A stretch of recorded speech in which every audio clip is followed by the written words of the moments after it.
Hello বন্ধুরা, আজকে আমি তোমাদের সাথে শেয়ার করব টাটকা পুঁটি মাছ রান্নার একটি রেসিপি। শীতকালে টাটকা পুঁটি মাছ খেতে দারুণ লাগে। এই রান্নাটা আমি মূলো দিয়ে করব। মূলোটাকে এইভাবে আমি পাতলা করে কেটে নিয়েছি, ধনেপাতা নিয়েছি, দুটো পেঁয়াজ নিয়েছি। তো বন্ধুরা চলো রান্নায় চলে যাচ্ছি। প্রথমে আমি মাছগুলোকে নুন হলুদ মাখিয়ে রেখেছি, এবার একটুখানি হালকা ভেজে নেব। কড়াইতে আমার তেল গরম হয়ে গেছে, মাছগুলোকে আমি দিয়ে দিলাম। মাছগুলো একদম হালকা ভাজবো, খুব বেশি ভাজলে শীতকালে মাছের টেস্ট থাকে না।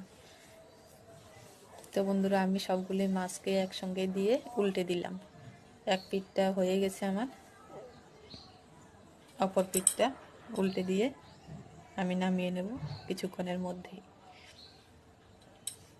তো বন্ধুরা মাছগুলো ভেজে আমি নামিয়ে নিয়েছি। এবারে কড়াইতে দিয়ে দিচ্ছি আরেকটু সর্ষের তেল, দিয়ে দিচ্ছি কালো জিরে।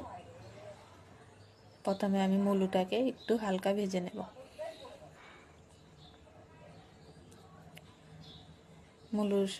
মূলোটাকে আমি দিয়ে দিচ্ছি।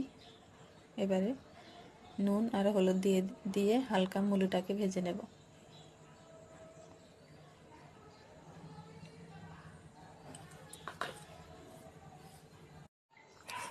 তো বন্ধুরা মূলোটা আমার ভাজা প্রায় হাফ ভাজা হয়ে গেছে। এবার আমি পেঁয়াজটাকে দিয়ে দিলাম। এবারে পেঁয়াজটাকে একটু মূলোর সঙ্গে একটুখানি হালকা ভেজে নেব, খুব বেশি ভাজবো না। খুব বেশি ভাজলে রান্নার টেস্ট, পেঁয়াজ যে কোনো পেঁয়াজই খুব বেশি ভাজলে রান্নার টেস্ট থাকে না। একদম হালকা ভাজলেই খেতে দারুণ লাগে। তো পেঁয়াজটা আমার হালকা ব্রাউন কালার হয়ে গেছে। এবারে আমি মশলা অ্যাড করব। দিয়ে দিচ্ছি 1 চামচ জিরে গুঁড়ো, দিয়ে দিচ্ছি হাফ চামচ লঙ্কার গুঁড়ো, দিয়ে দিচ্ছি হলুদ গুঁড়ো। ব্যাস, আর কোনো মশলা আমি ইউজ করব না। এবারে আমি মশলাটাকে কষিয়ে নেব ভালো মতো।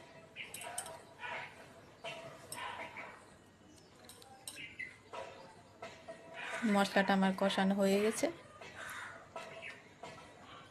এবারে আমি জল দিয়ে দেব। যেহেতু টাটকা পুঁটি মাছ সেহেতু আমি একটু ঝোল রাখবো। গ্রেভিটা একটুখানি পাতলা করেই করব, যার যার ইচ্ছে মতো সবাই রাখতে পারে। আমি মাছগুলোকে গ্রেভিতে দিয়ে দিলাম।